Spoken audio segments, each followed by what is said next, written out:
ನಮಸ್ಕಾರ. Praise the lord Jesus.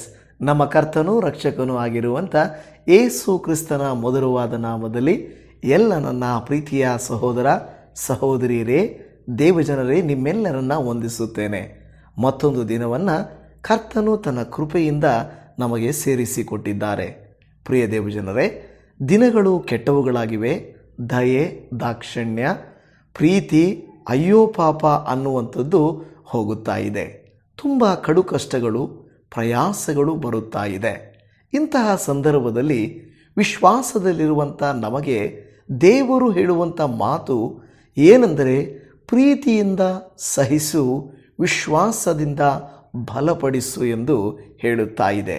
ಯಾರನ್ನ ಎಂಬುದಾಗಿ ನೀವು ನೋಡುವಾಗ ನಮ್ಮ ಜೊತೆಯಲ್ಲಿರುವಂಥವರನ್ನು, ಇವತ್ತು ವಾಕ್ಯವನ್ನು ಕೇಳುತ್ತಿರುವಂಥ ನಿಮಗೂ ನನಗೂ ದೇವರು ಒಂದು ಕಿವಿ ಮಾತನ್ನು ಹೇಳುತ್ತಿದ್ದಾರೆ.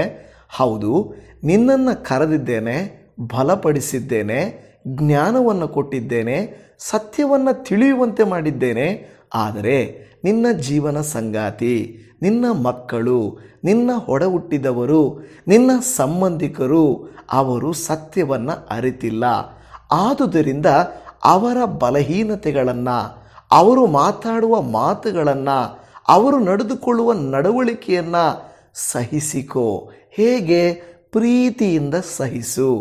ಮಾತ್ರವಲ್ಲದೆ ವಿಶ್ವಾಸದಿಂದ ಅವರನ್ನು ಬಲಪಡಿಸು ಎಂಬುದಾಗಿ ದೇವರ ವಾಕ್ಯ ನಮಗೆ ಹೇಳುತ್ತಾ ಇದೆ. ನಮ್ಮ ಜೊತೆಗೆ ಕೆಲಸ ಮಾಡುವವರಾಗಿರಬಹುದು, ಅಕ್ಕಪಕ್ಕದವರಾಗಿರಬಹುದು, ದೂಷಿಸುವುದು ಸುಲಭ, ದೇವರ ಮಾತಿನಂತೆ ನಡೆದುಕೊಳ್ಳುವುದು ಕಷ್ಟ. ಆದರೆ ದೇವರೊಂದು ಮಾತು ಹೇಳುತ್ತಾನೆ, ಮಗಳೇ, ಮಗನೇ, ನೀನು ಸಿದ್ಧವಾಗಿದ್ದರೆ ನಾನು ನಿನಗೆ ಬಲ ಕೊಡುತ್ತೇನೆ, ನಾನು ನಿನಗೆ ನನ್ನ ಸಮಾಧಾನವನ್ನು ಕೊಡುತ್ತೇನೆ, ನಾನು ನನ್ನ ಶಾಂತಿಯನ್ನು ನಿಮಗೆ ಬಿಟ್ಟು ಹೋಗುತ್ತೇನೆ, ನೀವು ನನಗಿಂತ ದೊಡ್ಡ ಕಾರ್ಯಗಳನ್ನು ಮಾಡುತ್ತೀರಿ ಎಂದು ದೇವರ ವಾಕ್ಯ ಹೇಳುತ್ತಾ ಇದೆ. ಬನ್ನಿ ಹಾಗಾದರೆ ಈ ದಿನದ ಮುಖ್ಯವಾದಂಥ ದೇವರ ವಾಕ್ಯವನ್ನು ಓದಿಕೊಳ್ಳೋಣ. ನಾವು ನೋಡುತ್ತೇವೆ, ರೋಮಾಪುರದವರಿಗೆ ಬರೆದ ಪತ್ರಿಕೆ 15ನೇ ಅಧ್ಯಾಯ ಮೊದಲ ವಾಕ್ಯದಲ್ಲಿ, ದೃಢವಾದ ನಂಬಿಕೆಯುಳ್ಳ ನಾವು ನಮ್ಮ ಸುಖವನ್ನು ನೋಡಿಕೊಳ್ಳದೆ ದೃಢವಿಲ್ಲದವರ ಅನುಮಾನಗಳನ್ನು ಸಹಿಸಿಕೊಳ್ಳಬೇಕು ಎಂದು ಹೇಳುತ್ತಾ ಇದೆ. ಹಾಲೆಲೂಯಾ. ಪ್ರಿಯ ದೇವಜನರೇ, ಇವತ್ತಿನ ವಾಕ್ಯವು ನಮಗೆ ಅನೇಕ ಕಿವಿ ಮಾತುಗಳನ್ನು ಹೇಳಲಿಕ್ಕೆ ಹೋಗುತ್ತಾ ಇದೆ. ದಯಮಾಡಿ ಗಮನಿಸಿರಿ. ನಿಮ್ಮಲ್ಲಿ ನಿಮ್ಮ ಜೀವನ ಸಂಗಾತಿ, ಗಂಡ, ಹೆಂಡತಿ ಇನ್ನೂ ದೇವರನ್ನು ನಂಬದೇ ಇರಬಹುದು. ಮಕ್ಕಳು ನೀವು ಅಂದುಕೊಂಡಂತೆ ದೇವರಲ್ಲಿ ವಿಧೇಯತೆ ತೋರಿಸದೇ ಇರಬಹುದು. ಅಕ್ಕಪಕ್ಕದವರು ಕೆಲಸದ ಜಾಗದಲ್ಲಿ ತುಂಬ ಕಿರಿಕಿರಿಯನ್ನು ಕೊಡುತ್ತಿರಬಹುದು. ನಾವು ವಾಸ ಮಾಡುತ್ತಿರುವ ಸಮಾಜ, ರಾಜಕೀಯ ಪಕ್ಷಗಳು ದ್ವೇಷಗಳನ್ನು ಹುಟ್ಟಿಸುತ್ತಾ, ಕೊಲೆಗಳನ್ನು ಮಾಡುತ್ತಾ, ವಿನಾಕಾರಣ ದ್ವೇಷ ಭಾಷಣೆಗಳನ್ನು ಮಾಡುತ್ತಾ ಇದ್ದಾರೆ. ಇಂಥ ಸಂದರ್ಭದಲ್ಲಿ ದೇವರು ನಮಗೆ ಹೇಳುತ್ತಿರುವ ಮಾತು ವ್ಯತ್ಯಾಸವುಳ್ಳದ್ದು. ಅವರು ಮಾಡಿದ ಹಾಗೆ ನೀವು ನಿಂತುಕೊಳ್ಳಿ, ಮಾಡಿರಿ, ದ್ವೇಷ ಮಾಡಿರಿ ಅನ್ನುವ ಬದಲು ಪ್ರೀತಿಯಿಂದ ಸಹಿಸಿರಿ, ವಿಶ್ವಾಸದಿಂದ ಬಲಪಡಿಸಿರಿ ಎಂದು ಹೇಳುತ್ತಾ ಇದೆ. ಈ ವಾಕ್ಯವನ್ನು ಸ್ವಲ್ಪ ನೀವು ದಯಮಾಡಿ ಗಮನಿಸಿರಿ. ದೃಢವಾದ ನಂಬಿಕೆಯುಳ್ಳ ನಾವು. ಹಾಗಾದರೆ ಈ ವಾಕ್ಯವನ್ನು ಕೇಳುತ್ತಿರುವಂಥ ಸಹೋದರಿ, ಸಹೋದರರೇ, ದೇವಜನರೇ, ನೀವು ನಾನು ನಂಬಿಕೆಯಲ್ಲಿ ದೃಢವಾಗಿರುವುದರಿಂದಲೇ ಪ್ರತಿನಿತ್ಯ ದೇವರ ವಾಕ್ಯವನ್ನು ಕೇಳಿಸಿಕೊಂಡು ಪ್ರಾರ್ಥಿಸ್ತಾ ಇದ್ದೇವೆ. ನಮಗೇನು ಕಷ್ಟ ಇಲ್ವಾ? ನಮಗೇನು ಶಾರೀರಿಕ ಬಲಹೀನತೆ ಇಲ್ವಾ? ನಮ್ಮ ಕುಟುಂಬದಲ್ಲಿ ಸಮಸ್ಯೆ ಇಲ್ವಾ? ಸಾಲ ಇಲ್ವಾ? ಸಂಕಟಗಳಿಲ್ವಾ? ಶತ್ರುಬಾಧೆಗಳಿಲ್ವಾ? ಸಭೆಗಳಲ್ಲಿ ವಿಶ್ವಾಸಿಗಳ ಮಧ್ಯದಲ್ಲಿ ತೊಂದರೆಗಳಿಲ್ವಾ? ಎಲ್ಲ ಇದೆ. ಆದರೆ ನಾವು ನಂಬಿಕೆಯಲ್ಲಿ ದೃಢವಾಗಿರುವುದರಿಂದ ಎಲ್ಲವನ್ನು ಎದುರಿಸುತ್ತಿದ್ದೇವೆ, ನಿಭಾಯಿಸುತ್ತಿದ್ದೇವೆ. ಸಹೋದರಿ, ನಿಮ್ಮ ಕುಟುಂಬವು ಕೂಡ ನಿಭಾಯಿಸಲ್ಪಡುತ್ತಿದೆ ಅಂದರೆ ನಿಮ್ಮ ನಂಬಿಕೆಯಿಂದ. ಲೌಕಿಕವಾಗಿ ನಾವು ಹೇಗೆ ಬೇಕಾದರೂ ಜೀವಿಸಬಹುದು. ವಿಶ್ವಾಸಿಗಳಾಗಿ ಈ ಸಮಸ್ಯೆಗಳನ್ನು ಸಹಿಸಿಕೊಳ್ಳುವುದು ಸುಲಭದ ಮಾತಲ್ಲ. ನಮಗೆ ಗೊತ್ತು, ನಮ್ಮ ಮುಂದೆ ಮಾತಾಡುವವರು ಹಿಂದೆ ಮಾತಾಡ್ತಾರಂತನೂ ಗೊತ್ತು. ನಮ್ಮನ್ನು ಉಪಯೋಗಿಸ್ಕೊಳ್ತಾ ಇರೋರು ನಮ್ಮನ್ನು ಉಪಯೋಗಿಸಿಕೊಂಡು ಮೋಸ ಮಾಡ್ತಾರೆ ಅಂತಲೂ ಗೊತ್ತು, ಹೌದಲ್ವಾ? ನಮ್ಮನ್ನು ವಿರೋಧಿಸುವವರಿದ್ದಾರೆ ಅಂತ ಗೊತ್ತು. ಆದರೂ ನಾವೇನು ಮಾಡೋಕ್ಕಾಗಲ್ಲ. ನೀವು ಬೇಡವೇ ಬೇಡ ಅನ್ನೋಕ್ಕೂ ಆಗಲ್ಲ, ನಿಮ್ಮಿಂದ ನಿಮ್ಮ ಸಹಾಯ ಬೇಡ ಅನ್ನೋಕ್ಕಾಗಲ್ಲ. ಅಂಥವರು ಬರ್ತಾರೆ, ಜೊತೆಯಲ್ಲಿ ಇರ್ತಾರೆ, ನಮ್ಮನ್ನು ನಂಬಿಸ್ತಾರೆ, ನಮ್ಮ ಜೊತೆಯಲ್ಲಿ ಏನೇನೋ ನಡೀತದೆ. ಆದರೆ ಅವರನ್ನು ನಾವು ದೂರ ಇಡೋಕ್ಕೂ ಆಗಲ್ಲ. ಅಂತಹ ಪರಿಸ್ಥಿತಿಗಳಲ್ಲಿ ನಾವು ಅವರನ್ನು ಹೇಗೆ ಸಹಿಸ್ಕೊಳ್ತಾ ಇದ್ದೀವಿ ಗೊತ್ತಾ? ಪ್ರೀತಿಯಿಂದ ಸಹಿಸ್ಕೊಳ್ತಾ ಇದ್ದೀವಿ. ಆ ಪ್ರೀತಿ ನನ್ನಿಂದ ಬಂದಿರುವುದಂತೂ ಅಲ್ಲ, ದೇವರಿಂದ ಬಂದಂಥ ಪ್ರೀತಿ. ನಾವು ದೇವರನ್ನ ನಂಬದೆ ಹೋಗಿದ್ದರೆ ನಾವು ಮಾತಾಡೋ ರೀತಿನೇ ಬೇರೆ ಇರ್ತಾಯಿತ್ತು, ನಡ್ಕೊಳ್ಳೋ ರೀತಿನೇ ಬೇರೆ ಇರ್ತಾಯಿತ್ತು. ಬೇಡ ಅಂದರೆ ಬೇಡ, ನೀನು ಯಾರು, ನಿನಗೂ ನನಗೇನು ಸಂಬಂಧ, ಬಿಟ್ಟಾಕು, ಹಾಗೆ ಹೀಗೆ ಅಂತ ಹೋಗ್ಬಿಡ್ಬೋದಾಗಿತ್ತು. ಆದರೆ ಎಷ್ಟೇ ನಮ್ಮ ಮಧ್ಯದಲ್ಲಿ ವಿಭೇದಗಳು ಬಂದರು, ಗಂಡನ ಮೇಲೆ ಕೋಪ ಬಂದರು, ಹೆಂಡತಿಯನ್ನು ಸಹಿಸಲಿಕ್ಕಾಗದೆ ಹೋದರು, ಮಕ್ಕಳು ಹೇಳಿದ ಮಾತು ಕೇಳದೆ ಹೋದರು, ಅಕ್ಕಪಕ್ಕದವರು ಪದೇ ಪದೇ ಕಿರಿಕಿರಿಗಳು ಮಾಡಿದರು, ಸಭೆಯಲ್ಲಿ ಮುಖ ನೋಡದೆ ಮುಖ ತಿರುಗಿಸಿಕೊಂಡ್ರು, ಸಮಾಜದಲ್ಲಿ ಕೆಲಸದ ಜಾಗದಲ್ಲಿ ನಮ್ಮ ಮೇಲೆ ಇಲ್ಲ ಸಲ್ಲದ ಆರೋಪಗಳನ್ನು ಎತ್ತು ಹಾಕಿದರು. ಮತ್ತೆ ದೇವರು ನಮಗೆ ಹೇಳ್ತಾನೆ, ಮಗಳೇ ನೀನು ನನ್ನ ಮಗಳು, ಮಗನೇ ನೀನು ನನ್ನ ಮಗನು. ಆದ್ದರಿಂದ ಅವರನ್ನು ಕ್ಷಮಿಸಬೇಕು, ಅವರನ್ನು ಪ್ರೀತಿಸಬೇಕು ಅಂತ ದೇವರು ಮತ್ತೆ ಮತ್ತೆ ನಮಗೆ ಹೇಳುತ್ತಾ ಇರುತ್ತಾರೆ. ಕೆಲವು ಸಾರಿ ನನಗೂ ಕೂಡ ಅನಿಸಿದೆ, ದೇವರೇ ಈ ರೂಲ್ಸ್ ಆ್ಯಂಡ್ ರೆಗ್ಯುಲೇಷನ್ಸ್ ನನಗೆ ಮಾತ್ರನಾ, ಈ ಅನ್ಯರಿಗೆ ಆಚೆ ಇರೋರಿಗೆ ಏನೂ ತೊಂದರೆ ಇಲ್ಲ ಅಂತ ಅಂದುಕೊಳ್ಳುತ್ತೇವೆ. ಕಾರಣ ದೇವರು ಹೇಳ್ತಾ ಇದ್ದಾರೆ, ಮಗಳೇ ನಾನು ಯಾಕೆ ನಿನಗೇ ಹೇಳ್ತೀನಿ ಗೊತ್ತಾ, ಮಗನೇ ನೀನೇ ಕ್ಷಮಿಸುವಂತ, ನೀನೇ ಪ್ರೀತಿಸುವಂತ ನಾನು ಯಾಕೆ ನಿನಗೆ ಹೇಳ್ತೀನಿ ಗೊತ್ತಾ? ಕಾರಣ ನೀನು ನಂಬಿಕೆಯಲ್ಲಿ ದೃಢವಾಗಿದ್ದೀಯಾ. ಹಲ್ಲೆಲೂಯಾ. ಹೌದು ತಾನೇ. ನಾವು ಪ್ರತಿನಿತ್ಯ ವಾಕ್ಯವನ್ನು ಕೇಳುವುದರ ಉದ್ದೇಶ, ದೇವರು ನಮಗೆ ಹೇಳುವುದರ ಉದ್ದೇಶ, ನೀನು ನಂಬಿಕೆಯಲ್ಲಿ ದೃಢವಾಗಿದ್ದೀಯಾ. ನೋಡಿ, ಅದನ್ನು ಇಂಗ್ಲೀಷಲ್ಲಿ ನಾವು ನೋಡುವಾಗ ವಿ ಹೂ ಆರ್ ಸ್ಟ್ರಾಂಗ್. ನೋಡಿ, ಕನ್ನಡದ ಇಂಗ್ಲೀಷಲ್ಲಿರುವಂಥ ವಿ ಹೂ ಆರ್ ಸ್ಟ್ರಾಂಗ್ ಅಂತ ಹೇಳ್ತದೆ. ನಾವು ಬಲವಾಗಿ ದೃಢವಾಗಿದ್ದೇವಂತೆ. ಅದಕ್ಕೆ ಹೇಳುತ್ತಿರುವಂಥ ಮಾತು ಹ್ಯಾವ್ ಆನ್ ಆಬ್ಲಿಗೇಷನ್. ಅಂದರೆ ನಮಗೇನಾಗಿದೆ ಅಂದರೆ ಒಂದು ಜವಾಬ್ದಾರಿಯನ್ನು ದೇವರು ಕೊಟ್ಟಿದ್ದಾರೆ. ಸಹೋದರಿ, ಇವತ್ತು ಈ ವಿಡಿಯೋ ನೋಡುತ್ತಾ ಇರೋರು ತುಂಬ ಕಡಿಮೆ ಜನ ಗಂಡ ಹೆಂಡತಿ ಇಬ್ಬರೂ ನೀವು ದೇವರು ನಂಬಿದ್ದೀರಾ, ದೇವರಿಗೆ ಸ್ತೋತ್ರ. ತಂದೆ ತಾಯಿ ಮಕ್ಕಳೂ ನಂಬಿದ್ದೀರಾ, ವಾಕ್ಯ ಕೇಳ್ತಾ ಇದ್ದೀರಾ, ತುಂಬ ಸಂತೋಷ. ಆದರೆ ನಿಮ್ಮಲ್ಲಿ ಎಷ್ಟೋ ಜನರಲ್ಲಿ ಗಂಡ ತುಂಬ ಬ್ಯುಸಿ ಇರ್ತಾರೆ ಅಲ್ವಾ? ಗಂಡ ತುಂಬ ಬ್ಯುಸಿ ಇರ್ತಾರೆ, ಹೆಂಡತಿ ತುಂಬ ಒತ್ತಡದಲ್ಲಿರ್ತಾರೆ, ಮಕ್ಕಳು ಲೌಕಿಕವಾಗಿ ಓಡ್ತಾ ಇರ್ತಾರೆ. ಆದರೆ ಯಾರೋ ನಿಮ್ಮಲ್ಲಿ ಒಬ್ಬರು ವಾಕ್ಯವನ್ನು ಪ್ರತಿನಿತ್ಯ ಕೇಳುವುದಕ್ಕೆ ಒಂದು ರೂಢಿ ಮಾಡಿಕೊಂಡಿದ್ದೀರಾ. ಅವರೇ ನಂಬಿಕೆಯಲ್ಲಿ ದೃಢವಾಗಿರುವಂಥವರು. ಯಾರು ನಂಬಿಕೆಯಲ್ಲಿ ದೃಢವಾಗಿರುವಂಥವರು? ಅವರು ಯಾರು ಪ್ರತಿನಿತ್ಯ ವಾಕ್ಯ ಧ್ಯಾನಿಸಿ, ಪ್ರಾರ್ಥಿಸಿ, ಅನ್ಯೂನ್ಯತೆಯಲ್ಲಿರುತ್ತಾ, ದೇವರ ಚಿತ್ತವನ್ನು ನೆರವೇರಿಸುತ್ತಾ, ಲಾಭವಾದರೂ ನಷ್ಟವಾದರೂ, ನಡೆದರೂ ನಡೆಯದೇ ಹೋದರೂ, ಕಷ್ಟವಾದರೂ ನೋವಾದರೂ ಖಂಡಿತ ಯಾರು ಬಿಡದೇ ನಡೆಯುತ್ತಾರಲ್ವಾ, ಅವರೇ ಸ್ಟ್ರಾಂಗ್ ಪೀಪಲ್. ಎಲ್ಲಿ? ಇನ್ ಫೇತ್, ನಂಬಿಕೆಯಲ್ಲಿ ದೃಢವಾಗಿರುವಂಥ ನಾವು ಏನು ಮಾಡಬೇಕಂತೆ? ನಮ್ಮ ಸುಖವನ್ನು ನೋಡಿಕೊಳ್ಳದೆ, ಏನು ನಮ್ಮ ಸುಖ ನೋಡಿಕೊಳ್ಳಬಾರದ? ಹಂಗಲ್ಲ ಹೇಳ್ತಾ ಇರೋದು. ಕೇವಲ ನಮ್ಮ ಸುಖವನ್ನು ನೋಡಿಕೊಳ್ಳದೆ ದೃಢವಿಲ್ಲದವರ ಅನುಮಾನಗಳನ್ನು ಸಹಿಸಿಕೊಳ್ಳಬೇಕು. ಇನ್ನೊಂದು ಅರ್ಥದಲ್ಲಿ ಹೇಳಬೇಕಾದರೆ, ದೃಢವಾದ ನಂಬಿಕೆಯುಳ್ಳಂಥ ನಾವು ದೃಢವಿಲ್ಲದವರನ್ನು ಸಹಿಸಿಕೊಳ್ಳಬೇಕು. ಸಿಂಪಲಾಗಿ ಕೆಲವು ಪದಗಳನ್ನು ಬಿಟ್ಟಿದ್ದೇನೆ. ದೃಢವಾದ ನಂಬಿಕೆಯುಳ್ಳ ನಾವು ದೃಢವಿಲ್ಲದವರನ್ನು ಸಹಿಸಿಕೊಳ್ಳಬೇಕು. ಒಂದು ವೇಳೆ ದೇವರನ್ನು ಅರಿಯದ ಗಂಡ ಇದ್ದರೆ ಅಲ್ವಾ, ನಿಮ್ಮ ಸಂಬಂಧಿಕರಲ್ಲಿ ಏಸು ಅಂದರೆ ಆಗಲ್ಲ, ಕೆಲವರಿಗೆ ನಮ್ಮನ್ನು ಕಂಡ್ರೆ ಆಗಲ್ಲ. ಯಾವಾಗ ನೋಡಿದ್ರೆ ಎತ್ತಿ ಎತ್ತಿ ಆಡ್ತಾ ಇರ್ತಾರೆ, ಎತ್ತಿ ಎತ್ತಿ ಆಳಿಸ್ತಾ ಇರ್ತಾರೆ. ಪದೇ ಪದೇ ನಮ್ಮನ್ನು ಬೇಕಂತಾನೇ ಅವರು ಚುಚ್ಚಿ ಮಾಡ್ತಾ ಇರ್ತಾರೆ. ಅವರಿಗೆ ಯಾಕೆಂದರೆ ನಂಬಿಕೆ ಇಲ್ಲ, ದೃಢವಿಲ್ಲ, ಅವರಿಗೆ ಗೊತ್ತಿಲ್ಲ. ಕೆಲವು ಸಾರಿ ಗಂಡನೇ, ಕೆಲವು ಸಾರಿ ಹೆಂಡತಿನೇ. ಅದೇನು ಯಾವಾಗೂ ನೋಡ್ತೀಯ, ಅದೇನು ಯಾವಾಗೂ ಪ್ರಾರ್ಥಿಸ್ತೀಯ, ಅದೇನು ಅಷ್ಟು ಕೊಡಬೇಕು, ಅಬ್ಬಬ್ಬ ಏನು ಭಕ್ತಿಯಪ್ಪ, ಅದೇನು ದೇವ್ರ ಭಕ್ತಿಯಪ್ಪ ಅಂತಂದುಕೊಳ್ಬಹುದು. ಆದರೆ ಅವರು ಮೊದಲು, ನಿಮ್ಮಲ್ಲಿ ಕೆಲವರು ಹೇಗಿದ್ರಿ ಮೊದಲು, ದೇವರು ಅಂದರೆ ಅಬ್ಬಾ ಹಂಗಲ್ವಾ, ಆದರೆ ಈಗ ಇದರಲ್ಲಿ ಭಕ್ತಿಯಿಂದಿದ್ದೀರಾ. ನನ್ನ ಪ್ರಿಯ ದೇವಜನವೇ, ನಿಮಗೂ ನನಗೂ ದೇವರು ಹೇಳ್ತಾರೆ, ನಾವು we are strong in faith. ಅದಕ್ಕೆ ಯಾರು ಫೇತಲ್ಲಿ ವೀಕ್ ಆಗಿದ್ದಾರೋ ಅವರಿಗೆ ನಾವು ನೋಡಿಕೊಳ್ಳುವಂಥ ಒಂದು ಆಬ್ಲಿಗೇಷನ್, ಒಂದು ಜವಾಬ್ದಾರಿಯನ್ನು ದೇವರು ಕೊಟ್ಟಿದ್ದಾರೆ. ಕರ್ತನಿಗೆ ಸ್ತೋತ್ರ. ಹಾಗಾದರೆ ನಾವು ಸಂತೋಷಿಸಬೇಕು. ದೇವರು ನಿಮ್ಮನ್ನು, ನನ್ನನ್ನು ನಂಬಿಕೆಯಲ್ಲಿ ಸದೃಢವಾಗಿರುವರು ಎಂದು ಹೇಳುತ್ತಾ ಇದ್ದಾರೆ. ಬೈಬಲಲ್ಲಿ ಅನೇಕ ವಿಶ್ವಾಸಿಗಳಿಗೆ ಏನಾಯಿತು, ಭಾರಿ ಶೋಧನೆಗಳು ಬಂದವು. ಅದರಲ್ಲಿ ಕೆಲವರು ನಿಂತರೂ ಕೆಲವರು ಬಿದ್ದು ಹೋದರು. ಹೌದಲ್ವಾ? ನೀವು ನೋಡ್ರಿ, ಆರಂಭದಿಂದಲೂ ನೋಡುವುದಾದರೆ ಕೆಲವರು ನಿಂತ್ಕೊಂಡ್ರು, ಕೆಲವರು ಬಿದ್ದು ಹೋದರು. ಹೌದಲ್ವಾ? ಅಬ್ರಹಾಮನಾಗಿರುವಾಗ ಈ ಸಾರಳು ಸ್ವಲ್ಪ ವೀಕ್ ಆಗಿದ್ಲು, ಲೋಟನು ಸ್ಟ್ರಾಂಗ್ ಆಗಿರುವಾಗ ಆಗ ಹೆಂಡತಿ ವೀಕ್ ಆಗಿದ್ಲು, ನೋಹನು ಸ್ಟ್ರಾಂಗ್ ಆಗಿರುವಾಗ ಅವರು ಫ್ಯಾಮಿಲಿ ವೀಕ್ ಅಂತ ಹೇಳೋಕ್ಕಾಗಲ್ಲ, ಬಟ್ ನೋಹನು ಸ್ಟ್ರಾಂಗ್ ಆಗಿದ್ದನು ಅಲ್ವಾ? ಈ ರೀತಿ ಒಬ್ಬೊಬ್ಬರು ಸ್ಟ್ರಾಂಗು.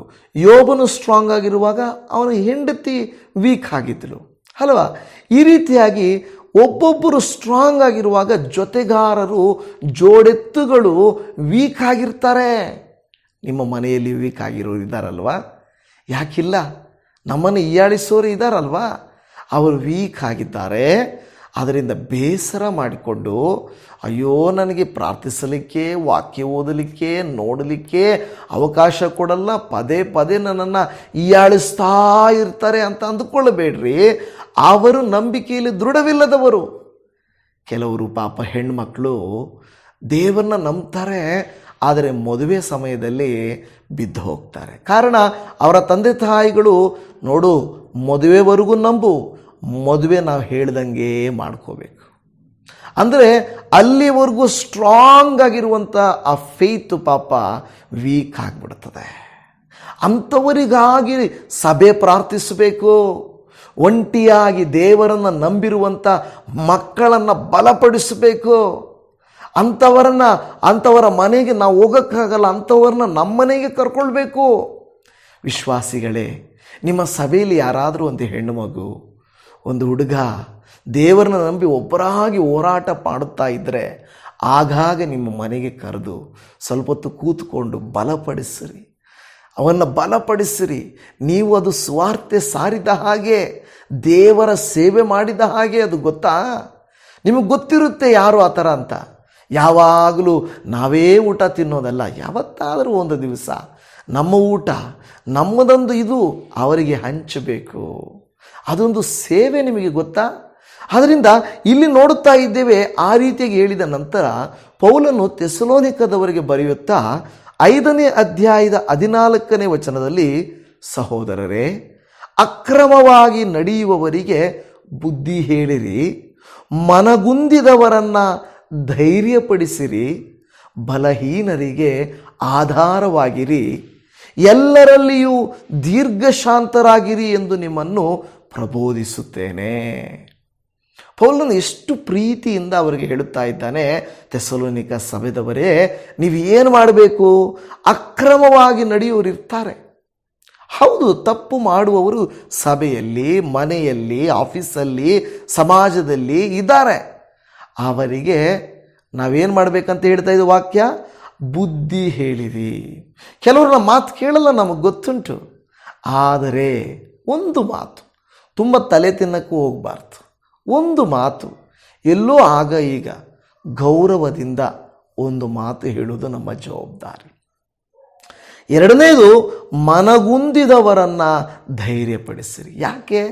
ನಾವು ಹೇಳ್ಬೋದು, ಅಯ್ಯೋ ನನಗೆ ಮನಸ್ಸಲ್ಲಿ ನೆಮ್ಮದಿ ಇಲ್ಲ, ನನ್ನ ಮನೆಯಲ್ಲಿ ಹಣ ಇಲ್ಲ, ನಮಗೆ ಕೊರತೆ. ನೋ, ದೇವರ ಮಕ್ಕಳು ಆ ಮಾತು ಹೇಳಲೇಬಾರ್ದು. ಆ ಮಾತು ಹೇಳಲೇಬಾರ್ದು.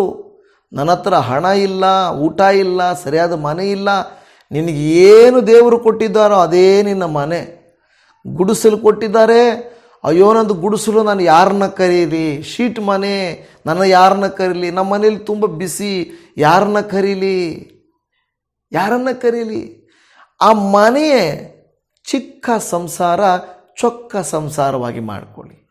ಎಲ್ಲ ಹಳೆಯದನ್ನು, ಎಲ್ಲ ಕೊಳಕನ್ನು, ಎಲ್ಲ ಕೆಟ್ಟದ್ದನ್ನು ತುಂಬಿಸಿಟ್ಕೊಳ್ಳೋ ಬದಲು ಆ ಮನೆಯಲ್ಲಿ ಏನೂ ಇಲ್ಲದೆ ಹೋದರೆ ಹೋಗಲಿ, ಸ್ವಲ್ಪ ಪಾತ್ರೆ, ಸ್ವಲ್ಪ ಬಟ್ಟೆ, ಸ್ವಲ್ಪ ಮಲ್ಕೊಳ್ಳೋಕ್ಕೆ ಜಾಗ, ನೀಟಾಗಿ ಅದನ್ನೇ ಇಟ್ಕೊಂಡ್ರೆ ಸಾಕು. ಪ್ರಿಯ ದೇವಜನವೇ, ಎಷ್ಟೋ ಜನರಿಗೆ ಒಳ್ಳೆ ಮನೆಯನ್ನು ದೇವರು ಕೊಟ್ಟಿದ್ದಾರೆ, ದೇವರಿಗೆ ಸ್ತೋತ್ರ.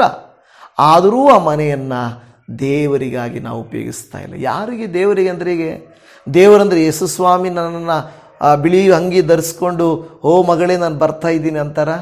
ನೋ. ವಿಧವೆಯರನ್ನು, ಬಡವರನ್ನು, ವಯಸ್ಸಾದವರನ್ನು, ರೋಗಿಗಳನ್ನು, ಸೆರೆಯಲ್ಲಿರುವಂಥವರನ್ನು, ಪರದೇಶಿಗಳನ್ನು, ಯಾವುದೋ ಊರಿಂದ ಬಂದಿರ್ತಾರೆ, ಅವರಿಗೆ ನಾವು ಮಾಡುವ ಸೇವೆಯೇ ದೇವರಿಗೆ ಮಾಡುವಂಥ ಸೇವೆಯಾಗಿರ್ತದೆ. ಅದೇ ಪ್ರಕಾರ ಹುಡುಕೊಂಡು ಹೋಗಬೇಕಾಗಿಲ್ಲ. ಆದರೆ ಬರುವ ಅವಕಾಶವನ್ನಂತೂ ನಾವು ಬಿಟ್ಟುಕೊಡಬಾರದು. ಅಬ್ರಹಾಮನು, ಲೋಟನು ನೋಡ್ರಿ, ಯಾರೇ ಪರದೇಶಸ್ಥರು ಬಂದರೂ ಅವ್ರನ್ನ ಬಿಡ್ತಾ ಇರಲಿಲ್ಲ, ಬಹಳ ಉಪಚಾರ ಮಾಡ್ತಾ ಇದ್ರು. ಇವತ್ತು ದೇವರು ಹೇಳ್ತಾರೆ, ನಿಮ್ಮ ಸುತ್ತಮುತ್ತಲು ಎಷ್ಟೋ ಬಲಹೀನರಿದ್ದಾರೆ, ಅವರನ್ನು ನೀವು ಪ್ರೀತಿಯಿಂದ ಸಹಿಸಿಕೊಳ್ಳಬೇಕಂತೆ ಮತ್ತು ನಂಬಿಕೆಯಿಂದ ಇಲ್ಲವೇ ವಿಶ್ವಾಸದಿಂದ ಬಲಪಡಿಸ್ಬೇಕು ಅವರನ್ನು. ನಾವು ಯಾವಾಗಲೂ ಅಯ್ಯೋ ನಮ್ಮ ಮನೇಲಿರೋದು ದೊಡ್ಡ ಏನು ಹೇಳ್ತಾರೆ ಗೊತ್ತಾ, ಸೈತಾನ್. ಗಂಡನನ್ನು ಏನಂತಾರೆ? ದೊಡ್ಡ ಸೈತಾನ್ ಆತ, ದೊಡ್ಡ ಕೆಟ್ಟ ಮನುಷ್ಯ. ಅವರಷ್ಟು ಕೆಟ್ಟವ್ರು ಯಾರೂ ಇಲ್ಲ. ಹೊರಗಡೆ ಯಾರಿಗಾದರೂ ಹೋಗಿ ನೀವು ಸ್ವಾರ್ಥ ಹೇಳೋಕ್ಕಾಗುತ್ತಾ? ಮನೆಯಲ್ಲಿರುವ ನಿಮ್ಮ ಕೆಟ್ಟ ಯಜಮಾನನಿಗೂ ಅವಿದೆಯ ಮಕ್ಕಳಿಗೂ ನಿಮಗೆ ಹೇಳೋಕ್ಕಾಗಿಲ್ಲ ಅಂದರೆ ಬೇರೆಯವ್ರ ಮಕ್ಕಳಿಗೆ ಬೇರೆಯವ್ರ ಯಜಮಾನರಿಗೂ ಹೋಗಿ ಹೇಳೋಕ್ಕಾಗುತ್ತಾ? ಬೇರೆಯವ್ರ ಹೆಂಡತಿಗೆ ಬೇರೆಯವ್ರ ಮಕ್ಕಳಿಗೆ ಹೇಳೋಕ್ಕಾಗುತ್ತಾ? ಇಲ್ಲ. ಆದರೆ ನೀವು ದೃಢವಾಗಿರಬೇಕು. ಮೊದಲು ಯಾರನ್ನಾದರೂ ನೀರಲ್ಲಿರುವಂಥವ್ರನ್ನ ಎತ್ತಬೇಕಾದರೆ ಫಸ್ಟು ಈಜು ಗೊತ್ತಿರಬೇಕು, ಇವರು ಚೆನ್ನಾಗಿ ಸ್ಟ್ರಾಂಗ್ ಆಗಿರಬೇಕು. ಅವ್ರು ವೀಕ್ ಇರೋರನ್ನ ಎತ್ತಕ್ಕೆ ಹೋದಾಗ ಅವ್ರು ನಮ್ಮನ್ನು ಎಳೀತಾರೆ. ಈಜೊಡೆಯಕ್ಕೆ ಬರದೇ ಇರುವಂಥವ್ರು ಅನೇಕ ಸಾರಿ. ಮೊನ್ನೆ ನಾವು ನೋಡ್ತಾ ಇದ್ದೇವೆ ಒಂದು ನ್ಯೂಸನ್ನು ಅನ್ನೋದೇ, ಕೃಷಿ ಹೊಂಡದಲ್ಲಿ ಮಗನಿಗೆ ಈಜು ಕಲಿಸ್ಲಿಕ್ಕೆ ಹೋಗಿ ತಂದೆ ಮಗು ಇಬ್ಬರೂ ಸತ್ತೋಗಿದ್ದಾರೆ ಅಲ್ವಾ? ಈಜು ಕಲಿಸೋಕೆ ಹೋಗಿ ಎಷ್ಟೋ ಜನ ಫ್ರೆಂಡ್ಸು ಒಬ್ಬರನ್ನೊಬ್ಬರು ಕಾಪಾಡೋಕ್ಕೋಗಿ ಅಲ್ವಾ ಅವರು ತೀರ್ಕೊಂಡ್ಬಿಟ್ಟಿದ್ದಾರೆ. ಅಂದರೆ ಅವರು ಎಳಿತಾರೆ, ಒಂದು ಭಯದಿಂದ ಅವ್ರನ್ನ ಹಿಂದಕ್ಕೆ ಎಳಿತಾರೆ. ಅವಿಶ್ವಾಸಿಗಳು ಕೂಡ ಹಾಗೇನೆ, ನಮ್ಮನ್ನು ಅರಿಯದೆ ಅಸತ್ಯದಿಂದ, ಸೈತಾನನ ಪ್ರೇರೇಪಣೆಯಿಂದ ನಮ್ಮನ್ನು ಅವ್ರ ಜೊತೆಗೆ ಹೋಗ್ಬೇಕಂತ ಎಳಿತಾರೆ. ಆದರೆ ಈಜು ಚೆನ್ನಾಗಿ ಗೊತ್ತಿರಬೇಕು. ಅವರು ಎಳೆದರೂ ಕೂಡ ನಾವು ಅವರನ್ನು ಮೇಲೆತ್ತಲಿಕ್ಕಿರುವ ಶಕ್ತಿ ನಮ್ಮ ಹತ್ರ ಇದೆ ಅಂತ ಗೊತ್ತಾಗಬೇಕು. ಯಾಕೆಂದರೆ ದೇವರು ನಮ್ಮನ್ನು ಬಲಪಡಿಸ್ತಾನೆ. ನಮ್ಮ ಬಲ ಸಾಲದು, ದೇವರ ಬಲ ನಮಗೆ ಬೇಕು. ಅದಕ್ಕೆ ಪೌಲನು ಹೇಳ್ತಾನೆ, ಮನಗುಂದಿದವರನ್ನು ಧೈರ್ಯಪಡಿಸಿರಿ, ಬಲಹೀನರಿಗೆ ಆಧಾರವಾಗಿರಿ. ನಿಮ್ಮನ್ನು ನನ್ನನ್ನು ದೇವರು ಆರಿಸಿಕೊಂಡಿದ್ದಾನೆ. ಅವರು ಕೋಪ ಮಾಡ್ಕೊಳ್ತಾರಂತ ನಾವು ಕೋಪ ಮಾಡ್ಕೊಳ್ಳೋದು, ಅವರು ಹಣದಾಸೆ ಉಳ್ಳವರಾಗಿದ್ದಾರಂತ ನಾವು ಹಣದಾಸೆ ಉಳ್ಳವರಾಗಿರೋದು, ಅವರು ಚಾಡಿ ಹೇಳ್ತಾರಂತ ನಾವು ಚಾಡಿ ಹೇಳೋದು, ಅವರು ಇಲ್ಲಿಂದ ಅಲ್ಲಿಗೆ ಅಲ್ಲಿಂದ ಇಲ್ಲಿಗೆ ಹೇಳ್ತಾರಂತ ನಾವು ಹೇಳೋದು, ಇದನ್ನು ಮಾಡಬಾರ್ದು. ನಾವು ವ್ಯತ್ಯಾಸವುಳ್ಳಂಥ ದೇವರ ಮಕ್ಕಳಾಗಿರಬೇಕು. ಈ ವಿಡಿಯೋ ನೋಡುವಂಥ ನೀವು, ನನ್ನ ಆಸೆ ದೇವಜನರ ಹೃದಯದಿಂದ ಬದಲಾಗಲಿ.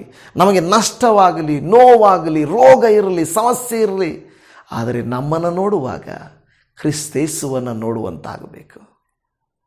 ಯಾಕೆಂದರೆ ದೇಸಪ್ಪ ಹೇಳಿದ್ದು ಕ್ರಿಸ್ತನ ಸ್ವರೂಪಕ್ಕೆ ನಾವು ಬದಲಾಗಬೇಕು ಅಂತ ದೇವರ ವಾಕ್ಯ ಹೇಳುತ್ತದೆ. ಹಲ್ಲೆಲೂಯಾ, ಕರ್ತನ ನಾಮಕ್ಕೆ ಸ್ತೋತ್ರ. ಅದಕ್ಕೆ ರೋಮಾಪುರದವರಿಗೆ ಬರೆದ ಪತ್ರಿಕೆ 14ನೇ ಅಧ್ಯಾಯದ 1ನೇ ವಚನವನ್ನು ನೀವು ನೋಡಿದರೆ, ನಂಬಿಕೆಯಲ್ಲಿ ದೃಢವಿಲ್ಲದವರನ್ನೂ ಸೇರಿಸಿಕೊಳ್ಳಿರಿ, ಆದರೆ ಸಂದೇಹಾಸ್ಪದವಾದ ಕಾರ್ಯಗಳನ್ನು ಅವರ ಮುಂದೆ ಚರ್ಚಿಸಬೇಡಿರಿ.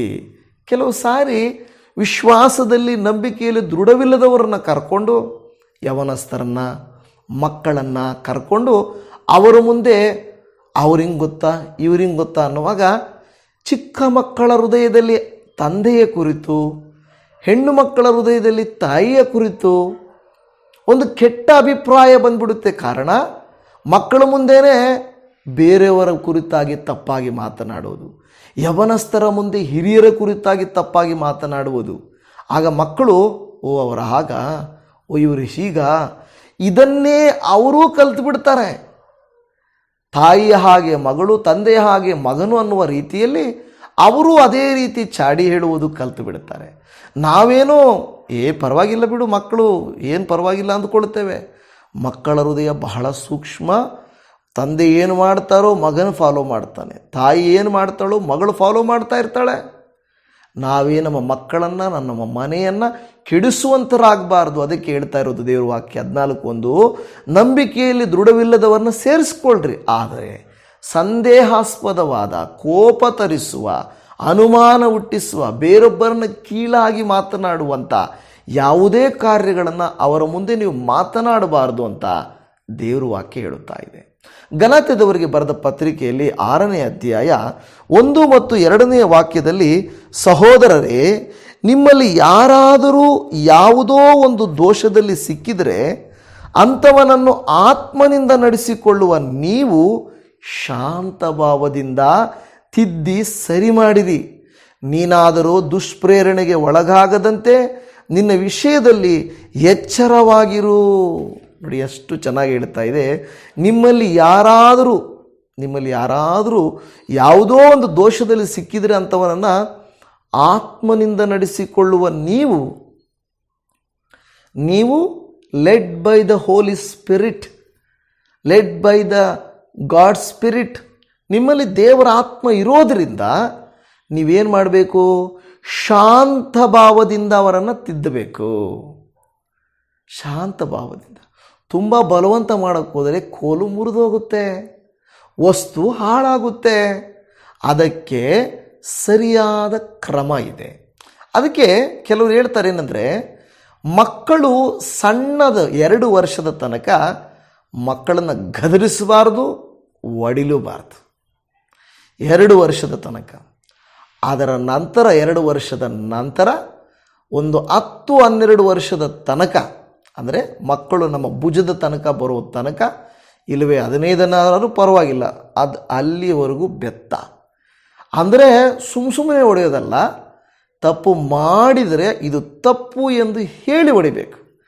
ಆದರೆ ಭುಜದ ಮೇಲೆ ಬಂದಾಗ ಅವ್ರನ್ನ ಸ್ನೇಹಿತರ ಥರ ಅವರಿಗೆ ಬುದ್ಧಿ ಹೇಳಬೇಕು.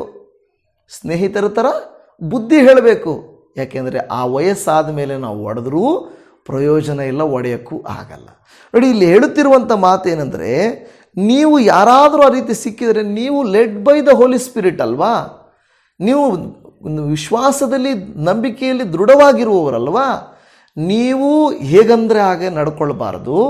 ದೃಢವಾಗಿ ಇದ್ದುಕೊಂಡು ನೀವೇನು ಮಾಡಬೇಕಾದ್ರೆ ಶಾಂತಭಾವದಿಂದ ತಿದ್ದಬೇಕು. ಶಾಂತವಾಗಿರೋದಲ್ಲ. ಯಾವುದಕ್ಕೂ ಏನಾದರೂ ಮಾಡ್ಕೊಂಡು ಹೋಗಿ ಬಿಡಿ ಪಾಸ್ಟ್ರೆ, ನಾನು ಮಾತಾಡೋಕ್ಕೆ ಹೋಗಲ್ಲ ಪಾಸ್ಟ್ರೆ ಅನ್ಬಾರ್ದು. ಮಾತಾಡಬೇಕು, ಆದರೆ ಶಾಂತ ಭಾವದಿಂದ ಏನು ಮಾಡಬೇಕು? ತಿದ್ದಬೇಕು. ತಿದ್ದಿ ಸರಿ ಮಾಡಬೇಕು. ಆದರೆ ನೀನಾದರೂ ದುಷ್ಪ್ರೇರಣೆಗೆ ಒಳಗಾಗಬಾರ್ದು. ಆ ಒಂದು ಪ್ರಾಸೆಸ್ಸಲ್ಲಿ ಅದನ್ನು ಮಾಡೋಕ್ಕೆ ಹೋಗ್ಬಿಟ್ಟು ನಾವು ಅವರಂತೆ ಆಗಿಬಿಡಬಾರ್ದು. ಅದು ದೇವರ ವಾಕ್ಯ ಹೇಳುತ್ತಾ ಇದೆ. ನಿಮ್ಮಲ್ಲಿ ಏನು ಒಬ್ಬರು ಮತ್ತೊಬ್ಬರ ಭಾರವನ್ನು ಒತ್ತುಕೊಳ್ಳಲಿ, ಮಾಡಲಿ, ಆದರೆ ಅವರ ಪ್ರೇರಣೆಗೆ ಒಳಗಾಗಬಾರ್ದು. ನಾನು ಕುಡುಕನಿಗೆ ಹೆಲ್ಪ್ ಮಾಡೋಕ್ಕೆ ಹೋಗ್ತೀನಿ ಅಂತೇಳಿ ಬಾರಲ್ಲಿ ಕೂತ್ಕೊಳ್ಳೋಕೆ ಹೋದರೆ ಆಗಲ್ವಲ್ಲ? ಖಂಡಿತ ಆಗಲ್ಲ. ಆ ರೀತಿಯಾಗಿ ಮಾಡಬಾರ್ದು, ಅವನೊಟ್ಟಿಗೆ ಹೋಗೋದಲ್ಲ. ಹಾಗೇ ನಮ್ಮ ಜೀವಿತಗಳಲ್ಲಿ ನಾವು ಏನು ಮಾಡ್ತೇವೆ? ಮತ್ತೊಬ್ಬರನ್ನು ಎತ್ತುತ್ತೇವೆ. ನನ್ನ ಪ್ರಿಯ ದೇವಜನವೇ, ಯೇಸು ಸ್ವಾಮಿ ಕೂಡ ಕೆಲವು ಸಂದರ್ಭಗಳಲ್ಲಿ ಬಹಳ ಆತನು ಶಾಂತ ಸ್ವಭಾವದಿಂದ ಇದ್ದನು. ನಿಮಗೆ ಗೊತ್ತಿದೆ, ಒಂದು ಸಾರಿ ಯೇಸುವಿನ ಬಳಿಗೆ ವ್ಯಭಿಚಾರದಲ್ಲಿ ಸಿಕ್ಕಿದಂಥ ಒಂದು ಸ್ತ್ರೀಯನ್ನು ಎಳ್ಕೊಂಡು ಬಂದರು. ಆ ಯೇಸು ಪ್ರಭುವಿನ ಬಳಿಯಲ್ಲಿ ಕೇಳಿದರು, ಈಕೆ ವ್ಯಭಿಚಾರ ಮಾಡುವಾಗಲೇ ಸಿಕ್ಕಾಕ್ಕೊಂಡಿದ್ದಾಳೆ. ಪ್ರೂವೆನ್ ಸಿನ್ ಅಂದರೆ ತಪ್ಪು ಮಾಡುವಾಗಲೇ ಇಟ್ಕೊಂಡಿದ್ದೀವಿ. ಈಗ ಈಕೆಗೆ ಮೋಶೆಯ ನಿಯಮದ ಪ್ರಕಾರ, ಅಂದರೆ ಗೌರ್ಮೆಂಟ್ ರೂಲ್ ಪ್ರಕಾರವಾಗಿ ಶಿಕ್ಷೆ ಕೊಡಬೇಕು. ಗೌರ್ಮೆಂಟ್ ರೂಲ್ ಪ್ರಕಾರ ಶಿಕ್ಷೆ ಕೊಡಬೇಕು. ಏನಂತೀರ ನೀವು? ಆದರೆ ಒಂದು ಕಡೆ ದೈವಿಕತೆ ಹೊಂದಿದೆ. ಯೇಸುಸ್ವಾಮಿ ಏನೂ ಮಾತಾಡಲಿಲ್ಲ. ಕೆಲವು ಸಂದರ್ಭದಲ್ಲಿ ದೇವಜನವೇ ಮಾತಾಡಬಾರ್ದು ಅನ್ನೋ ಉದ್ದೇಶ ಅಲ್ಲ, ಎಲ್ಲಿ ನಾವು ತಾಳ್ಮೆಯಿಂದ ಶಾಂತ ಸ್ವಭಾವದಿಂದ ತಿದ್ದಬೇಕು. ಈಗ ಅವ್ರನ್ನ ತಿದ್ದಕ್ಕಾಗಲ್ಲ, ಹೋಗ್ರಪ್ಪ ಅನ್ನೋಕ್ಕೂ ಆಗಲ್ಲ ಯೇಸುಸ್ವಾಮಿ. ಇಂಥ ಸಂದರ್ಭದಲ್ಲಿ ಆತನು ಶಾಂತವಾಗಿ ನೆಲದ ಮೇಲೆ ಬೊಗ್ಗಿಕೊಂಡು ಏನೋ ಬರೀತಾ ಇದ್ದನು. ಆಗ ಅವರಿಗೆ ಒಂದೇ ಒಂದು ಮಾತು ಹೇಳಿದರು, ಸರಿನಪ್ಪ, ನಿಮ್ಮಲ್ಲಿ ಯಾರಾದರೂ ತಪ್ಪು ಮಾಡದೇ ಇರೋರು ಮೊದಲ ಕಲ್ಲಲ್ಲಿ ಆಕೆಯ ಮೇಲೆ ಹೊಡಿಲಿ ಅಂತ ಹೇಳ್ತಾರೆ. ಯಾವಾಗ ಆ ಮಾತು ಹೇಳಿದ್ರು ಪರಾಮರ್ಶೆ ಮಾಡಿಕೊಳ್ಳ್ರು. ಒಂದು ಶಾಂತ ಸ್ವಭಾವದ ಒಂದು ಮಾತು, ಅವರನ್ನು ಅವರೇ ವಿಮರ್ಶೆ ಮಾಡಿಕೊಳ್ತಾ ಇದ್ದಾರೆ. ಆಗ ಒಬ್ಬೊಬ್ಬರಾಗಿ ಎಲ್ಲರೂ ಹೊಟ್ಟೋಗ್ತಾರೆ, ಚಿಕ್ಕವರ ಮೊದಲುಗೊಂಡು ದೊಡ್ಡವರು. ಆಕೆಗೆ ಏನು ಹಾಗೆ ಕಳಿಸಲಿಲ್ಲ, ನೋಡಮ್ಮ ಮತ್ತೆ ಪಾಪ ಮಾಡಬೇಡ, ನಾನು ನಿನ್ನನ್ನು ಶಿಕ್ಷಿಸೋದಿಲ್ಲ, ಆದರೆ ಮತ್ತೆ ಪಾಪ ಮಾಡಬೇಡ. ಶಾಂತವಾಗಿರುವುದು, ತಿದ್ದುವುದು, ಸರಿಪಡಿಸುವುದು ಇದೆಲ್ಲ ಇದೆ. ಬಾಯಿ ಮುಚ್ಕೊಂಡಿರೋದು ಒಳ್ಳೆಯದಲ್ಲ, ತಿದ್ದುಬಿಟ್ಟು ಸುಮ್ಮನೆ ಇರೋದು ಒಳ್ಳೆಯದಲ್ಲ, ಸರಿಪಡಿಸ್ಬೇಕು. ಆ ರೀತಿ ಯೇಸು ಸ್ವಾಮಿಗೆ ಹೇಳ್ತಾರೆ, ನೋ, ಇದೇ ಕೊನೆಯಮ್ಮ, ನಿನಗೆ ನಾನು ಶಿಕ್ಷೆ ಕೊಡೋದಿಲ್ಲ, ಆದರೆ ಪಾಪ ಮಾಡಬೇಡ. ಹಲ್ಲೆಲೂಯಾ. ಇವತ್ತು ನನ್ನ ಪ್ರಿಯ ದೇವಜನ, ನಿಮಗೂ ನನಗೆ ಯೇಸಪ್ಪ ಎಷ್ಟು ಚೆನ್ನಾಗಿ ವಾಕ್ಯದ ಮೂಲಕವಾಗಿ ಹೇಳ್ಕೊಡ್ತಾ ಇದ್ದಾರೆ ಅಂದರೆ, ನಮ್ಮನ್ನು ದೇವರು ಲೀಡರ್ಸ್ ಥರ ಹೇಳ್ತಾ ಇದ್ದಾರೆ. ಈ ವಿಡಿಯೋ ನೋಡುತ್ತಿರುವ ನಿಮಗೇನೋ ಒಂದು ಉದ್ದೇಶ ದೇವರು ಇಟ್ಕೊಂಡಿದ್ದಾರೆ. ಯಾಕೆಂದರೆ ತುಂಬ ಒತ್ತಡದಲ್ಲಿ ನೀವಿರಬಹುದು, ತುಂಬ ಒಂದು ಅಗತ್ಯದಲ್ಲಿ, ತುಂಬ ಆಬ್ಲಿಗೇಷನ್ನಲ್ಲಿ, ಒಂದು ಜವಾಬ್ದಾರಿ ಸ್ಥಾನದಲ್ಲಿ ನೀವಿರಬಹುದು. ದೇವರು ನಿಮಗೂ ನನಗೆ ಹೇಳ್ತಾ ಇದ್ದಾರೆ, ನೀವು ಆ ರೀತಿಯಾಗಿರಬೇಕು ಎಂಬುದಾಗಿ. ಮೊದಲ ಕೊರಿಂಥ 9:22 ಬಲವಿಲ್ಲದವರನ್ನು ಸಂಪಾದಿಸುವುದಕ್ಕೆ ಅವರಿಗೆ ಬಲವಿಲ್ಲದವನಾದೆನು, ಯಾವ ವಿಧದಲ್ಲಿ ಆದರೂ ಕೆಲವರನ್ನು ರಕ್ಷಿಸಬೇಕೆಂದು ಯಾರಿಗೆ ಎಂತಂಥವನಾಗಬೇಕೋ ಅಂತಂಥವನಾಗಿದ್ದೇನೆ. ಬಲವಿಲ್ಲದವರನ್ನು ಸಂಪಾದಿಸುವುದಕ್ಕೆ ಬಲಹೀನನಾದನು. ಅವರ ಲ್ಯಾಂಗ್ವೇಜು, ಅವರ ಸ್ಥಿತಿ, ಅವರ ಬಳಿಗೆ ಹೋಗಬೇಕು. ನೋಡಿ, ಅನೇಕ ದೈವ ಪ್ರಸಂಗಿಕರಿದ್ದಾರೆ, ತುಂಬ ಪ್ರವಾದನೆಗಳಲ್ಲೇ ಸಮಯ ಕಳೆಯುವವರಿದ್ದಾರೆ, ತುಂಬ ಏನು ಹೇಳ್ತಾರೆ ಸಿದ್ಧಾಂತಗಳನ್ನು, ಥಿಯೋಲಜಿಗಳನ್ನು ಮಾತಾಡೋರಿದ್ದಾರೆ. ಆದರೆ ದೇವರು ನಮಗೆ ಹೇಳೋದು ಸರಳವಾದ ವಿಷಯಗಳನ್ನು ಸರಳವಾಗಿ ಅರ್ಥ ಮಾಡಿಕೊಳ್ಳುವುದು ಅಲ್ವಾ. ದೇವರದು ಕೊಟ್ಟಿರುವಂಥ, ಕೆಲವರಿಗೆ ಕೊಟ್ಟಿರುವಂಥ ಸೌಭಾಗ್ಯ ನಿಮ್ಮ ನನ್ನ ಜೀವಿತದಲ್ಲಿ ದೇವರು ಹೇಳ್ತಾ ಇದ್ದಾನೆ. ನೀವು ನಾನು ಆ ರೀತಿಯಾಗಿರಬೇಕು. ಏನಂದರೆ, ಯಾವ ವಿಧದಲ್ಲಿ ಆದರೂ ಕೆಲವರನ್ನು ರಕ್ಷಿಸಬೇಕೆಂದು ನಾವು ಆ ಒಂದು ಸ್ಥಾನಕ್ಕೆ ಇಳಿಬೇಕು. ಹೇಗಾದರೂ ನಿನ್ನ ಗಂಡನನ್ನು ರಕ್ಷಿಸ್ಕೊಳ್ಬೇಕು, ನಿನ್ನ ಸಂಬಂಧಿಕರನ್ನು ರಕ್ಷಿಸ್ಕೊಳ್ಬೇಕು, ಹೇಗಾದರೂ ನಿನ್ನ ಸ್ನೇಹಿತರನ್ನು ರಕ್ಷಿಸ್ಕೊಳ್ಬೇಕು, ಮಕ್ಕಳನ್ನು ರಕ್ಷಿಸ್ಕೊಳ್ಬೇಕು. ಆ ಭಾವನೆ ಇದ್ದರೆ ನಾವು ನಂಬಿಕೆಯಲ್ಲಿ ದೃಢವಾಗಿರ್ತೇವೆ. ದೃಢವಿಲ್ಲದ, ನಂಬಿಕೆಯಲ್ಲಿಲ್ಲದ, ಹಿಂಸಿಸುವ, ನೋಯಿಸುವ, ತೊಂದರೆ ಪಡಿಸುವವರನ್ನು ದೇವರ ಕಡೆಗೆ ರಕ್ಷಿಸುವುದಕ್ಕೆ ಇದೊಂದು ಮಾರ್ಗವಾಗಿದೆ. ಕೊನೆಯಲ್ಲಿ ಒಂದು ವಾಕ್ಯ, ಮೊದಲ ಕೊರಿಂಥ 12:22 ದೇಹದಲ್ಲಿ ಅಲ್ಪ ಬಲವುಳ್ಳವಳಾಗಿ ಕಾಣುವ ಅಂಗಗಳನ್ನು ಅತ್ಯವಶ್ಯವೆಂದು ತಿಳಿಯಬೇಕಲ್ಲವೇ, ಮತ್ತು ನಾವು ದೇಹದಲ್ಲಿ ಅಲ್ಪಮಾನವುಳ್ಳವುಗಳೆಂದೆಣಿಸುವ ಭಾಗಗಳಿಗೆ ಉಡುಗೆಯಿಂದ ಹೆಚ್ಚಾದ ಮಾನವನ್ನು ಕೊಡುವುದುಂಟಲ್ಲ. ಹೀಗೆ ಅಂದವಿಲ್ಲದ ಅಂಗಗಳಿಗೆ ಹೆಚ್ಚಾದ ಅಂದ ಉಂಟಾಗುತ್ತದೆ, ಅಂದವುಳ್ಳ ಅಂಗಗಳಿಗೆ ಏನೂ ಅವಶ್ಯವಿಲ್ಲ. ಇದರ ಅರ್ಥ ಸಿಂಪಲ್ಲಾಗಿ, ನಮ್ಮ ದೇಹದಲ್ಲಿ ಕೆಲವು ಅಂಗಗಳು ತುಂಬ ಬಲಹೀನ, ನೋಡಲಿಕ್ಕೆ ಚೆಂದ ಇಲ್ಲ, ಆದರೂ ದೇಹದಲ್ಲಿ ಅವು ಕೂಡ ಮುಖ್ಯನೇ. ಹಾಗೆಯೇ ನಾವು ಬಲವಾದ ಅಂಗವಾಗಿರಬಹುದು, ಬಲಹೀನವಾದಂಥವ್ರನ್ನು ಕೂಡ ನಾವು ದೇವರಿಗಾಗಿ ಗೆಲ್ಲಬೇಕೆಂಬುದು ದೇವರ ಉದ್ದೇಶ. ಒಂದು ಮಾತ್ರ ಸತ್ಯ, ದೇವರು ನಿಮ್ಮನ್ನು ನಂಬಿಕೆಯಲ್ಲಿ ದೃಢವಾಗಿರುವ ವ್ಯಕ್ತಿಗಳು, ನೀವು ಪ್ರೀತಿಯಿಂದ ಸಹಿಸ್ಕೊಳ್ರಿ. ಸಾಲವನ್ನು ಸಹಿಸ್ಕೊಳ್ಬೇಕು, ಕುಟುಂಬದಲ್ಲಿ ಕಷ್ಟಗಳನ್ನು, ಕಣ್ಣೀರುಗಳನ್ನು ಸಹಿಸ್ಕೊಳ್ಬೇಕು. ನಾನು ದೇವರು ನಂಬಿದ್ದೀನಿ, ನಾನು ಯಾಕೆ ಸಹಿಸ್ಕೊಳ್ಬೇಕು, ದೇವರು ಕೊಡಲಿ ಬಿಡು, ದೇವರು ಮಾಡಲಿ ಬಿಡು ಅನ್ನುವಂಥ ರೀತಿಯಲ್ಲಿ ಇರಬಾರ್ದು. ಸಹಿಸುವ ಮನೋಭಾವ ಇರಬೇಕು, ವಿಶ್ವಾಸದಿಂದ ಬೇರೆಯವ್ರನ್ನ ಬಲಪಡಿಸುವಂತೆ ಇರಬೇಕು. ಕರ್ತನು ತಾನೇ ನಿಮಗೂ ನನಗೂ ಆ ರೀತಿಯಾಗಿ ಸಹಾಯ ಮಾಡಲಿ. ನಮ್ಮ ಕಣ್ಣುಗಳನ್ನು ಮುಚ್ಚಿ ಪ್ರಾರ್ಥನೆ ಮಾಡಿಕೊಳ್ಳೋಣ. ಪರಲೋಕದ ಪರಮ ತಂದೆಯೇ, ಮತ್ತೊಂದು ಸುಂದರವಾದ ಆಲೋಚನೆಗಳಿಂದ ನಮ್ಮನ್ನು ಬಲಪಡಿಸಿದ ಕರ್ತನೆ, ನಿನಗೆ ಸ್ತೋತ್ರ. ಇದುವರೆಗೂ ಯಾರೆಲ್ಲ ಈ ವಾಕ್ಯವನ್ನು ದೇವರೇ ತಾಳ್ಮೆಯಿಂದ ಶ್ರದ್ಧೆಯಿಂದ ಕೇಳಿದರೋ ಎಲ್ಲರನ್ನ ನೀವು ಆಶೀರ್ವಾದ ಮಾಡಿದೆಯಪ್ಪ. ಹೌದು ಕರ್ತನೆ, ನೀವು ಹೇಳ್ತಾ ಇದ್ದೀರ, ನಂಬಿಕೆಯಲ್ಲಿ ದೃಢವಾಗಿರುವಂಥ ನಾವು ದೃಢವಿಲ್ಲದವರನ್ನು ಸಹಿಸಬೇಕು, ಪ್ರೀತಿಸಬೇಕು, ಅವರನ್ನು ಬಲಪಡಿಸಬೇಕು, ಅವರನ್ನು ಉಪಯೋಗಿಸಬೇಕು, ರಕ್ಷಿಸಬೇಕು ಎಂಬುದಾಗಿ ನಿನ್ನ ವಾಕ್ಯ ಹೇಳುತ್ತಾ ಇದೆ. Thank you Jesus. ನೀವು ನಮಗೆ ಮಾಡಿದ ಉಪಕಾರಗಳಿಗಾಗಿ ಸ್ತೋತ್ರ. ನಮ್ಮೊಟ್ಟಿಗಿದ್ದು ಮಾತನಾಡಿದಕ್ಕಾಗಿ ಸ್ತೋತ್ರ. ಯಾರೆಲ್ಲ ಈ ವಾಕ್ಯವನ್ನು ಆಲಿಸಿ ಇನ್ನು ಮೇಲಾದರೂ ಹೌದು ನನ್ನನ್ನು ದೇವರು ಬಲಪಡಿಸಿರುವುದು ಬಲಹೀನವಾಗಿರುವ ನನ್ನ ಮಕ್ಕಳನ್ನು, ಯಜಮಾನರನ್ನು, ಹೆಂಡತಿಯನ್ನು, ಒಡಹುಟ್ಟಿದವರನ್ನು, ಸ್ನೇಹಿತರನ್ನು, ಸಂಬಂಧಿಕರನ್ನು, ಜೊತೆಗೆಲಸದವರನ್ನು, ಸಭೆಯವರನ್ನು, ಸೇವಕರನ್ನು, ನಮ್ಮ ನೆರೆಹೊರೆಯವರನ್ನು ಎಲ್ಲರನ್ನೂ ಸಹಿಸುವುದಕ್ಕಾಗಿ, ರಕ್ಷಿಸುವುದಕ್ಕಾಗಿ ನೀವು ನಮ್ಮನ್ನು ಬಲಪಡಿಸಿದ್ದೀರಿ. ಹೌದಪ್ಪ, ನಮ್ಮಲ್ಲಿಯೂ ಕೊರತೆಗಳುಂಟು, ಕಷ್ಟಗಳುಂಟು, ನೋವುಗಳುಂಟು, ಸಮಸ್ಯೆಗಳುಂಟು. ಆದರೆ ನಂಬಿಕೆಯಲ್ಲಿ ದೃಢವಾಗಿರುವುದರಿಂದ ಹೇಗೆ ಮೂಲ ಪಿತೃಗಳು ಬಲವಾಗಿ ನಿಂತುಕೊಂಡ್ರೋ, ಅವರ ಜೀವನ ಸಂಗಾತಿಗಳು ಬಲಹೀನರಾದರೂ ಕೂಡ, ಸಾರಳು ಬಲಹೀನರಾದರೂ ಕೂಡ, ಅದೇ ಲೋಟನ ಹೆಂಡತಿ ಬಲಹೀನಳಾಗಿದ್ದಳು ಕೂಡ, ನೋಹನ ಹೆಂಡತಿ ಬಲಹೀನಳಾಗಿದ್ದಳು ಕೂಡ, ಯೋಬನ ಹೆಂಡತಿ ಬಲಹೀನಳಾಗಿದ್ದಳು ಕೂಡ, ಕೆಲವು ಸಂದರ್ಭಗಳಲ್ಲಿ ಕೆಲವು ಸ್ತ್ರೀಯರು ಗಂಡಂದಿರು ಬಲಹೀನರಾಗಿದ್ದರೂ ಕೂಡ ಅವರು ಬಲವಾಗಿ ನಿಂತುಕೊಂಡರು ಸ್ವಾಮಿ. ಅದೇ ರೀತಿಯಲ್ಲಿ ನಾವು ಕೂಡ ಬಲವಾಗಿ ನಿಂತುಕೊಂಡು ನಮ್ಮ ಕುಟುಂಬಗಳನ್ನು ಜಯಿಸುವುದಕ್ಕೆ, ರಕ್ಷಿಸುವುದಕ್ಕೆ ನಮಗೆ ಸಹಾಯ ಮಾಡಿರಿ. ಹಣ ಕೊರತೆ ಇರಬಹುದು, ಆರೋಗ್ಯದ ಸಮಸ್ಯೆ ಇರಬಹುದು, ಶತ್ರುವಿನ ಕಾಟಗಳಿರಬಹುದು. ಇವೆಲ್ಲವುಗಳ ಮಧ್ಯದಲ್ಲಿ ದೃಢವಾದ ವಿಶ್ವಾಸದಲ್ಲಿರುವುದಕ್ಕೆ ನಮಗೆ ಸಹಾಯ ಮಾಡಬೇಕೆಂಬುದಾಗಿ ಈ ದಿನ ನಮ್ಮೊಟ್ಟಿಗೆ ಮಾತನಾಡಿ, ಈ ದಿನವೆಲ್ಲ ನಮ್ಮ ಸಂಗಡ ಇರಪ್ಪ. ಇವರ ಕುಟುಂಬದಲ್ಲಿ ನಿನ್ನ ಪ್ರಸನ್ನತೆ ಇರಲಿ. ಹೋಗುವಾಗ ಬರುವಾಗ ಇವರು ಮಾಡುವ ಕೆಲಸ, ತೀರ್ಮಾನಗಳು, ಕೆಲವು ಕಾರ್ಯಗಳಲ್ಲಿ ತುಂಬ ನಿನ್ನ ಅಗತ್ಯ ಇದೆಯಪ್ಪ. ದಯಮಾಡಿ ನಿನ್ನ ಪ್ರಸನ್ನತೆಯನ್ನು ಸುರಿಯ ಮಾಡು ಕರ್ತನೆ. ಆರೋಗ್ಯವನ್ನು ಕೊಡಪ್ಪ, ಆಯಸ್ಸನ್ನು ಹೆಚ್ಚಿಕೊಡಪ್ಪ. ಒಂದೊಂದು ಅಂಗಾಂಗ ತಲೆಯಿಂದ ಪಾದದವರೆಗೂ ನೋವುಗಳು ತೆಗೆದು ಹಾಕಿರಿಯಪ್ಪ, ಬಲಹೀನತೆಗಳನ್ನು ತೆಗೆದು ಹಾಕಿರಿಯಪ್ಪ. ತುಂಬ ವಿದ್ಯಾಭ್ಯಾಸದ ಕೊರತೆ, ಹಣದ ಕೊರತೆ, ಅನ್ಯೋನ್ಯತೆಯ ಕೊರತೆ, ಪ್ರೀತಿಯ ಕೊರತೆ, ಕ್ಷಮಿಸುವುದರ ಕೊರತೆ, ನಂಬಿಕೆಯ ಕೊರತೆ, ಆತ್ಮೀಕತೆಯ ಕೊರತೆ, ಪ್ರಾರ್ಥನೆಯ ಕೊರತೆ ಎಲ್ಲವನ್ನು ನೀಗಿಸಿ ಯೇಸುವಿನ ನಾಮದಲ್ಲಿ ಬಲಪಡಿಸು ಎಂದು ಬೇಡಿಕೊಳ್ಳುತ್ತಾ ಇದ್ದೇವೆ. ಮೊರೆಯನ್ನು ಆಲಿಸಿದ್ದಕ್ಕಾಗಿ ಸ್ತೋತ್ರ. ಇದುವರೆಗೂ ನಮ್ಮ ಸಂಗಡ ಇದ್ದುದಕ್ಕಾಗಿ ಸ್ತೋತ್ರ. ನಮ್ಮ ರಕ್ಷಕನು, ಕರ್ತನು, ಒಡೆಯನು, ಕ್ರಿಸ್ತನಾದಂಥ ನಜರೇತಿನ ಯೇಸುವಿನ ನಾಮದಲ್ಲಿ ಪ್ರಾರ್ಥಿಸಿದ್ದೇವೆ ಕರುಣಾಮಯನಾದ ದೇವರೇ.